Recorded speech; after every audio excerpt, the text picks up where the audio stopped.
¿Cómo están? Esperamos que estén muy contentos y cómodos para ver este programa de UPL 360. Hoy presentándoles Introducción al Antiguo Testamento en su lección 5, a los libros históricos o los profetas anteriores. Y para desarrollar el tema tenemos al doctor Raúl Saldívar y al profesor César Gómez. Es un gusto, gracias. Placer, sí. Entramos en materia. ¿Qué son los profetas anteriores? Bueno, es lo que se llama en el mundo griego los profetas, los libros históricos. Josué, Jueces, Ruth, primero, segundo Samuel, primero, segundo Reyes y Crónicas 1 y 2. Excelente. Entrando al libro de Josué, este es un libro, se le llama que es un libro de victoria, ¿verdad? ¿Por qué? ¿Qué trata el libro de Josué? Bueno, el libro de Josué básicamente trata el tema de la conquista. La conquista de la tierra prometida por parte, obviamente el pueblo de Israel conquista la tierra a través del personaje de Josué. Muy bien, una de las historias más emblemáticas de este libro es la conquista de Jericó, los muros y todo este asunto. El libro se divide en dos partes. En dos partes, sí. La primera parte del libro de Josué tiene que ver con todo el tema de la conquista. Y la segunda parte del libro tiene que ver con la distribución. Repartición de la tierra. Exactamente, ¿verdad? Entonces, con el tema de la conquista, nosotros vamos a ver las estrategias militares que Josué utilizó para destruir a los diferentes reyes. Y ahí surge un problema teológico que me gustaría que lo tratáramos, César. Es la aniquilación del ser humano, porque Dios ordenó, un Dios de amor, un Dios santo, un Dios que ama al hombre, mandó a aniquilar, a barrer, a destruir mujeres embarazadas, niños recién nacidos, ancianos, literalmente. ¿Cómo explicamos eso? La palabra es exterminación. Joseph Mengele se quedaría atrás.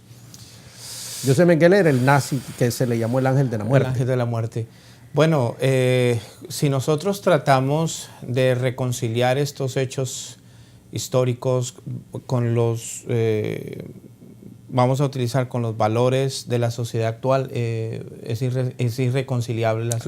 Los derechos humanos condenarían Exactamente, condenarían eso. Genocidio. Y precisamente, si vamos a ser honestos, muchos de los estudiosos y académicos y defensores de los derechos humanos, etcétera, etcétera, condenan, ¿cierto?, a Dios precisamente por este tipo de situaciones en el Antiguo Testamento.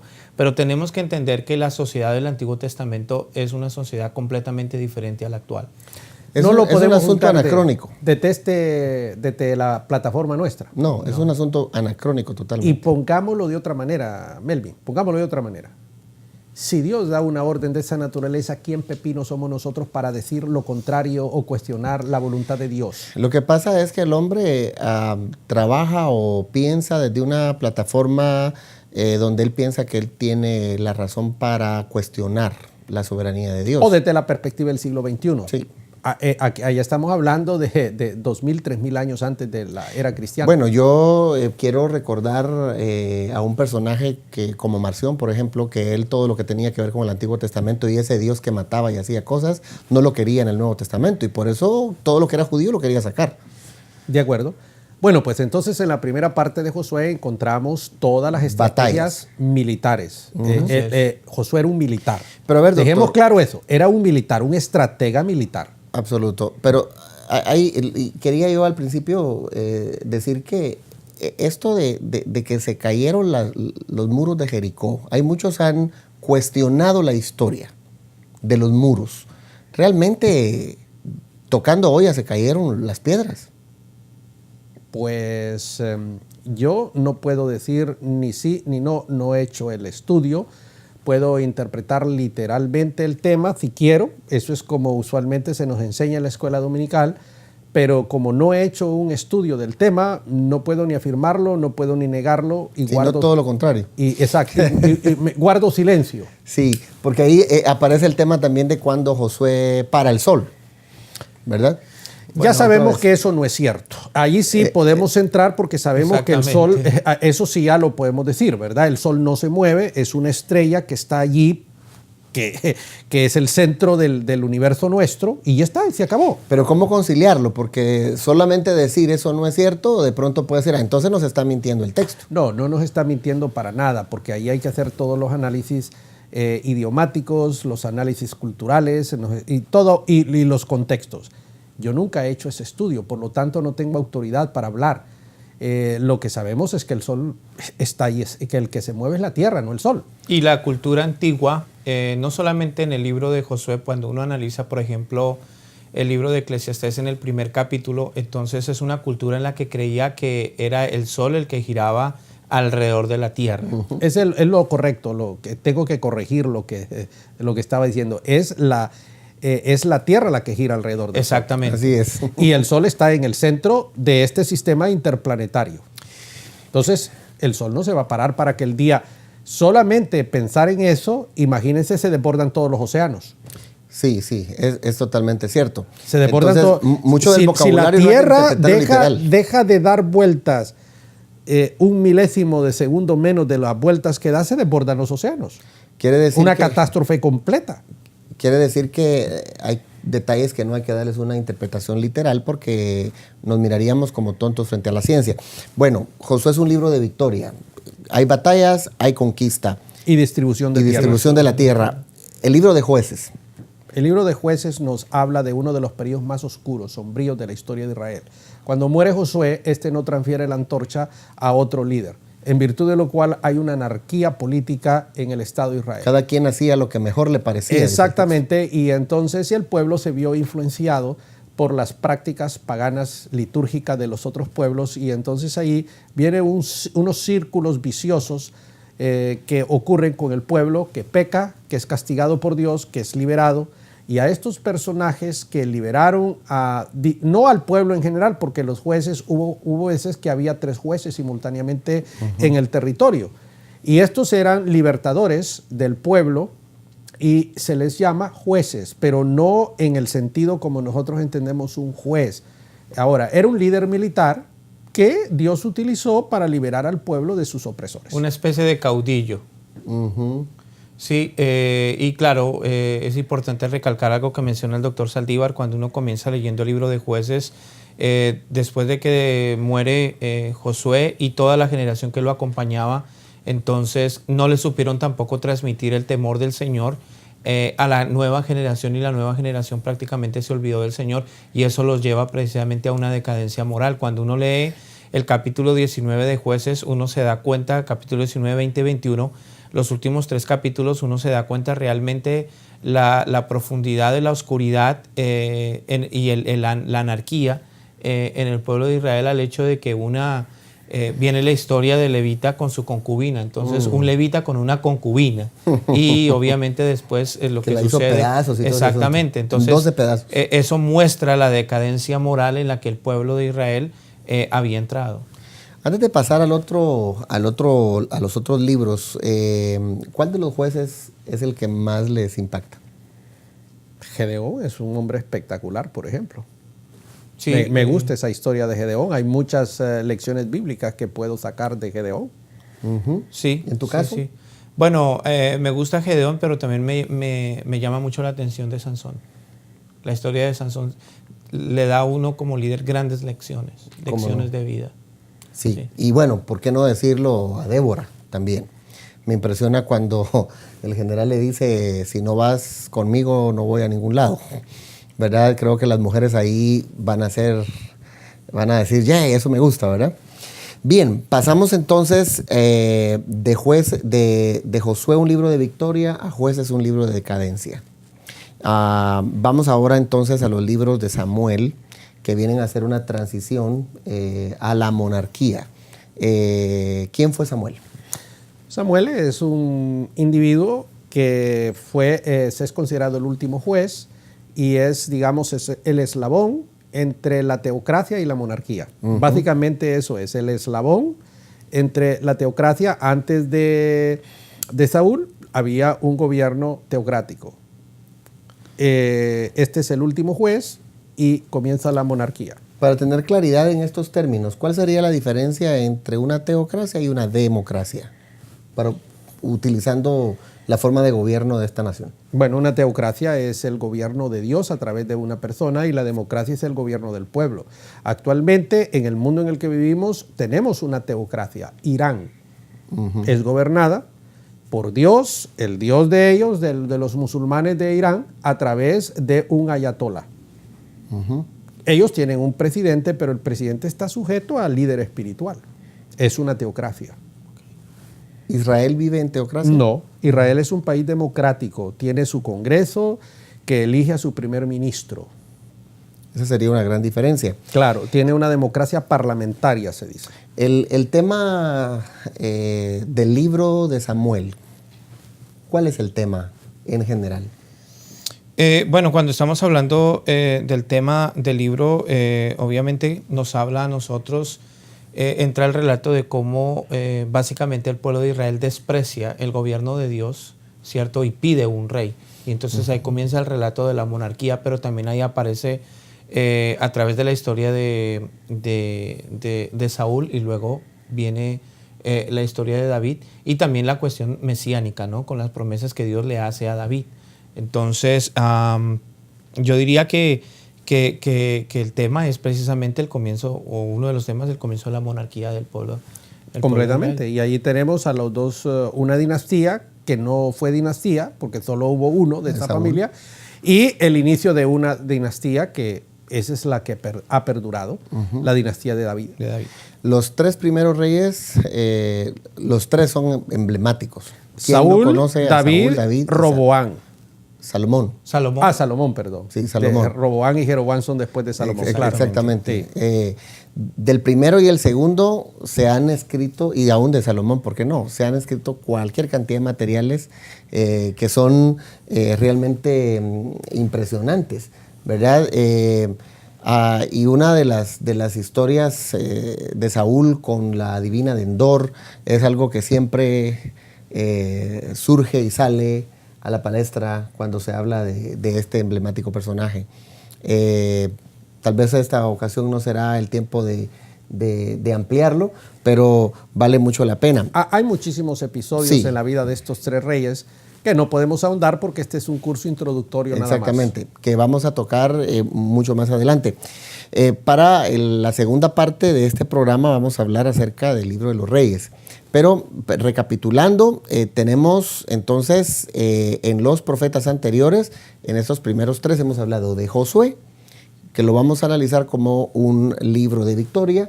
Jueces, un libro de decadencia del pueblo, y Samuel, primer y segundo Samuel, como la transición de la teocracia hacia la monarquía. Cuando volvamos de la pausa, hablaremos entonces de los libros de los reyes. Siga con nosotros, este es UPL 360.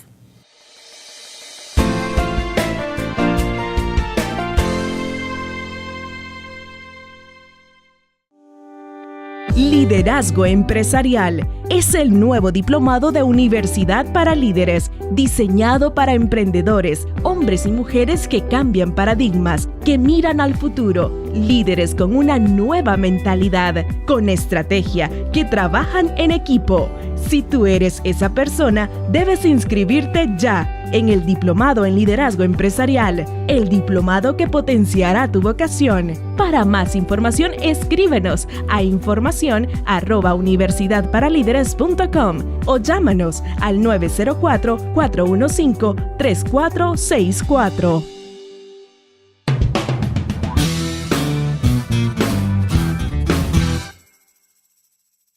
Continuamos entonces la lección 5 de los libros históricos o profetas anteriores, y ahora nos ubicamos en el inciso D para hablar de los libros de los reyes. Mucho que decir ahí, mis hermanos. Originalmente fue un solo libro, igual que los de Samuel, fue el libro de Samuel, el libro de Reyes. Posteriormente fueron divididos, libro 1, libro 2. Entonces, básicamente termina con David y comienza con Salomón, ¿verdad? El hijo de la mujer con la que este hombre comete adulterio. Ahí hay unas telas que cortar con ese asunto, ¿verdad? Muchos detalles que decir. Hay muchos detalles que decir, pero que no tenemos tiempo para meternos, porque el hombre al final se salió con la suya, ¿verdad? Y quien gobernó... Literalmente. Literalmente se salió con la suya y terminó gobernando el hijo de la mujer adúltera, Betsabé, Salomón. Salomón, un hombre también que tenía en su gen esas cuestiones del irrespeto a los pactos y a una serie de cosas, y por eso el hombre terminó mal sus días.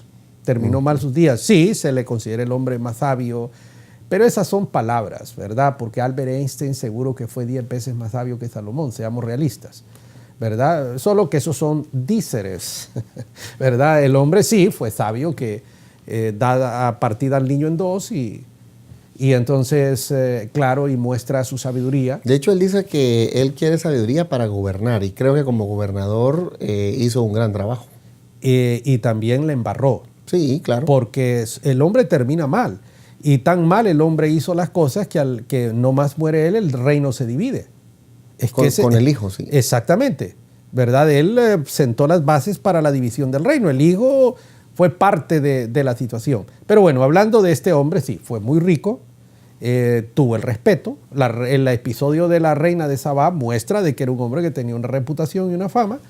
Y entonces el libro de Reyes comienza con este relato de este personaje histórico, que es el tercer rey de la monarquía, ya de la dinastía de David, etc. A ver, algunas personas pueden hasta escandalizarse al escuchar tal cosa como que Salomón no fue tan bueno, porque lo que generalmente se nos ha dicho de Salomón es que antes ni después ha habido un hombre tan sabio. Luego ahora escuchar que hizo muchos errores y todo esto. ¿En qué manera necesitamos hacer una redefinición del concepto o de las ideas de estos reyes para no idealizar personas? Porque a veces se idealizan demasiado y alguien puede decepcionarse cuando oye un asunto más claro. Bueno, es sencillo, es leer la Biblia correctamente. ¿Leerla o estudiarla? Estudiarla. ¿Se ha estudiado incorrectamente? Bueno... Es que se ha leído la Biblia, no se ha estudiado, no se ha escudriñado, y ahí está el problema. Porque es que esto no es un invento, la misma Biblia dice todas las picardías del hombre. Sí, el solo hecho de que, por ejemplo, entendamos que en la antigüedad la paz de la cual gozó el reino de Salomón radica en los pactos que él hizo con otros gobernantes, y muchos de los pactos que se hacían a través de matrimonios. Ahí está el detalle. Y perdón la palabra que voy a utilizar, una de las estupideces que este hombre sabio hace es unirse en un pacto con una mujer pagana, que iba a introducir una religión pagana, que iba a mancillar el nombre de Dios. Eso no es de un sabio. Hablemos bien el asunto. Y esto le provocó la decadencia a él y al reino. Entonces, esa es la verdad. Y la misma Biblia, el mismo texto nos dice que inclinaron su corazón hacia la idolatría. Exactamente. Y mancillaron el nombre de Dios. Que se ha levantado mucho las historias bonitas y positivas de los personajes de escuela dominical, estimado. Pero no se ha tomado en cuenta la otra parte. Bueno, ¿cierto? Cuando nosotros estudiamos y escudriñamos la escritura, nos damos cuenta que evidentemente los autores nos dejan ver las dos caras de la moneda. Nos presentan a los seres humanos tal y como son seres humanos, algunos de ellos con virtudes extraordinarias, pero también nos dejan ver cuál fue el talón de Aquiles de cada uno de ellos. Entonces, y Salomón no fue la excepción, no solamente por la cuestión de los...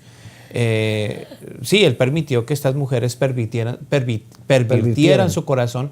¿Y cómo es posible que un hombre que tuvo esa experiencia con Dios, un hombre que Dios escogió para que construyera el templo, para que hiciera grandes cosas, terminara hincándose y adorando ídolos? Y si hablamos del papá, yo recuerdo en una ocasión al doctor Saldívar explicando en su libro Técnicas de investigación y análisis, hablando de David. Estoy a la par de un hermano en la fe, y entonces el doctor está explicando todos los errores que comete David. Y entonces él decía, pero para mí David voy a poner la palabra correcta, todas las perversidades. Sí, decía, para mí David es el dulce cantor de Israel, y el doctor Saldívar le está sacando los trapos al sol. Yo quiero saber cómo va a ser para redimirlo. ¿Cómo va a ser para redimirlo? Y al final lo hizo. ¿Por qué razón tenemos la tendencia a solo hablar de las cosas buenas, pero no a ver la otra parte? Es que no tenemos la tendencia de hablar las cosas buenas. El problema es que no escudriñamos el texto. El mismo texto nos dice las cosas. Nosotros no inventamos nada. El texto nos lo dice. Hay que leer bien el texto. Porque cuando yo estuve en la escuela Por ejemplo, dominical, a mí solo las cosas bonitas me hablaron. Salomón comienza su reinado asesinando a sus enemigos. Claro, hay un eslabón entre Samuel y Primero de Reyes cuando David le dice antes de morir, mira, estos dos ya saben lo que tienes que hacer. Palmalos. Estos dos ya saben lo que tienes que hacer. Y el hombre ni corto ni perezoso lo hace porque saben que son enemigos. Él inicia su periodo monárquico, ¿cómo se dice esto? Asesinando a dos de personas que son sus enemigos y que no estaban de acuerdo con su reinado. Exacto. Pero bien, pasemos de Salomón a su hijo Roboam. Salomón gobierna 40 años y llega Roboam. La Biblia nos cuenta una historia de los jóvenes, de los viejos, y que hay un rebelde allá llamado Jeroboam que divide el reino. Y este se bifurca en las 10 tribus y en las 2 tribus, la de Judá y la de Benjamín, y las otras 10. La primera es Jerusalén, queda como capital, y la otra queda que Samaria, ¿no? Samaria. Sí. Y entonces ahí ya no hablamos de un reino, sino hablamos de 2 reinos. El del norte y el del sur. Exactamente. Y lo interesante es que a partir de esa historia entonces hay una frase que se utiliza constantemente, que utiliza el escritor del Libro de los Reyes, y habla del pecado de Jeroboam, porque originalmente Dios había escogido a Jerusalén como la ciudad donde se debía ofrecer los sacrificios y adorar a Dios, porque ahí estaba el templo, pero Jeroboam se da cuenta que él tiene que establecer un culto religioso, y ahí el hombre también en Samaria establece la capital en Samaria, y entonces ahí viene donde él toma el becerro, ¿no? Y comienza una idolatría. Es que recordemos que el centro de la vida religiosa del pueblo ha sido el templo. El templo. El tabernáculo, sí. Ahora el templo. El templo, así es. Si el pueblo de Israel viene a Jerusalén a dar el dinero y adorar a Dios en el templo, entonces pierde el poder político Jeroboam. El hombre no es bruto y dice, no, yo voy a crear aquí un templo y yo voy a crear esto para que vengan a dejar el dinero y adorar aquí. El problema que no era Jehová, Yahweh. Vaya, Jehová en la versión Reina Valera, el Señor en la nueva versión internacional, sino que son ídolos. Y entonces ahí es donde viene esto. Lo interesante es que en el 721 a.C. sucumbe Samaria ante el poder de los asirios, correcto. Sí. Y en el 587 el otro reino sucumbe ante Nabucodonosor, ante los babilonios. Entonces, el final de los dos, con una diferencia de 100 y pico, casi 200, es la misma, cayeron igual. Cosa. Cayeron igual ante los poderes de los gentiles porque ambos se descarriaron. Como dice después el salmista, no hay justo ni a uno, no hay quien entienda, no hay quien busque a Dios. Ahora, la gran diferencia entre los dos reinos es que en el reino del norte tuvieron reyes malos y peores, igual en el del sur, pero la línea que después se interpreta como la línea mesiánica viene a través del sur y no del norte. Correcto. Es exactamente la línea de David. Y sí, en el reino del sur algunos reyes fueron buenos, otros fueron malos. En el reino del norte todos los reyes fueron buenos perversos. Según lo que relata él. Exactamente. Y porque el criterio, si ustedes estudian el libro de los reyes, es hizo lo bueno ante Jehová, hizo lo malo. Y ese es el criterio de redacción. Exactamente. Obviamente hay algunos eruditos afirman que hay una intención y si se deja ver, hay una intención en el escritor de Reyes, obviamente dejar ver que el reino del sur, Judá, la línea de David, por cuestión de preserva la línea de David y exalta el linaje de David por encima de los reyes que gobernaron en Israel. Y surge el signo de interrogación, ¿qué ocurrió con las 10 tribus? Y por eso surge la leyenda de las 10 tribus perdidas. Porque sabemos que las tribus del sur van a Babilonia y después de 70 años regresan con Zorobabel y demás. Pero ¿qué pasó con las que cayeron ante el poder de los asirios en el 721? Bueno, Babilonia después conquista Siria, ¿cierto?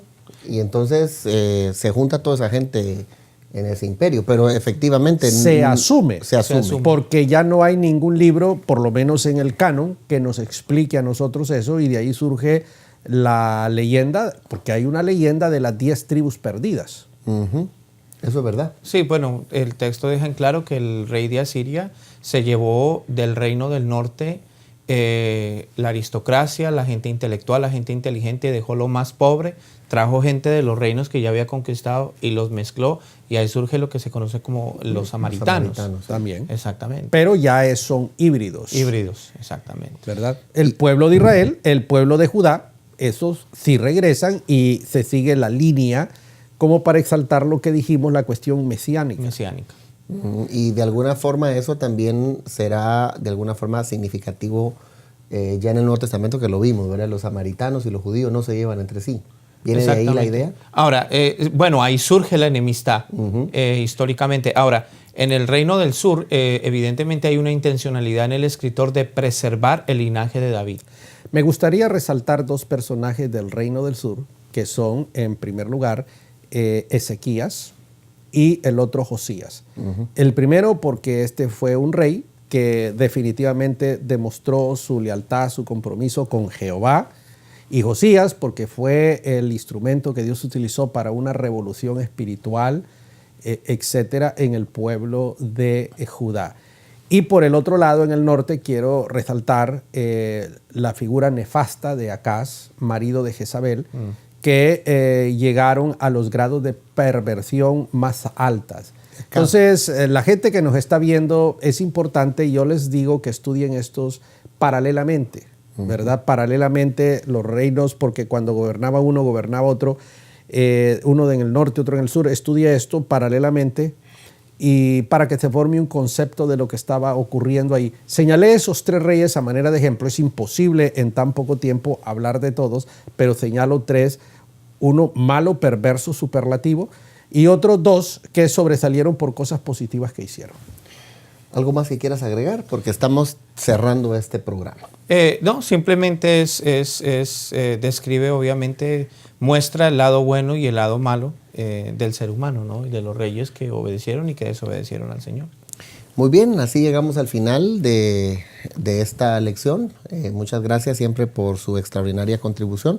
Y con ustedes seguimos adelante, siga pendiente de UPL 360.